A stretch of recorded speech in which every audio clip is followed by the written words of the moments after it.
ఇవాళ ఉదాహరణకు చూసుకున్నట్టయితే 1 ఎకరం భూమి ఉన్నటువంటి మనిషి ఉన్నాడు అనుకోండి, అదేవిధంగా 10 ఎకరాల భూమి ఉన్నటువంటి మనిషి ఉన్నాడు అనుకోండి, మనం రైతు బంధు ఇచ్చుకున్నాం. ఎకరం భూమి ఉన్న మనిషికి సంవత్సర కాలంలో 10,000 ఇస్తే 10 ఎకరాలు ఉన్న ఆయనకు ₹1,00,000 ఇవ్వడం జరిగింది. మరి ఏ భూమి లేకుండా ఒక కార్మికుడిగా పనిచేసినటువంటి వాళ్లకు మనం ఇంకా కూడా ఏమి ఇచ్చుకోవాలి. నా స్వప్నం, నా కల ఏంటంటే రేపటి తెలంగాణలో నీకు భూమి ఉన్నా లేకున్నా, నువ్వు కార్మికుడివైనా చిరు ఉద్యోగివైనా నిన్ను ప్రభుత్వం అట్లా ఆదుకోవాలి. ఆ దిశగా మన ప్రయాణం జరగాలి.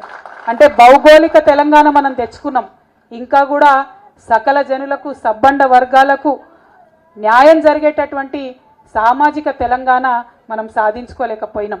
ఆ సాధన దిశగా మన అడుగులు ఉండాలి. దానికి మేడేనే మనకు స్ఫూర్తి కావాలి. మనం తెలంగాణ వచ్చినాక ఏమనుకున్నాం? తలసరి ఆదాయం పెంచుకున్నాం మనం అనుకున్నాం. తలసరి ఆదాయం ఒక్కసారి చూడాలి. చూస్తే ఏమవుతుంది? రంగారెడ్డి జిల్లాలో 8 లక్షల చిల్లర తలసరి ఆదాయం ఉన్నది. తలసరి ఆదాయం అంటే ఏంటంటే ఇండివిజువల్గా ఒక్కొక్క వ్యక్తికి వచ్చేటటువంటి ఆదాయాన్ని అందరినీ కలిపి గుణిస్తారు అన్నట్టు. దాన్ని తలసరి ఆదాయం అని చెప్తారు. దానివల్ల మన సమాజం ఎంత ముందుకు పోయిందని చెప్తారు. తెలంగాణ రాకముందు ఇంకా దారుణంగా ఉండే. తెలంగాణ వచ్చినాక ఈ 11 ఏళ్లలో రంగారెడ్డి జిల్లాలో తలసరి ఆదాయం 8 లక్షలు ఉంటే, రంగారెడ్డి జిల్లా నుంచి కరెక్ట్ 10 కిలోమీటర్ల దూరం పోతే వికారాబాద్ ఉంటుంది.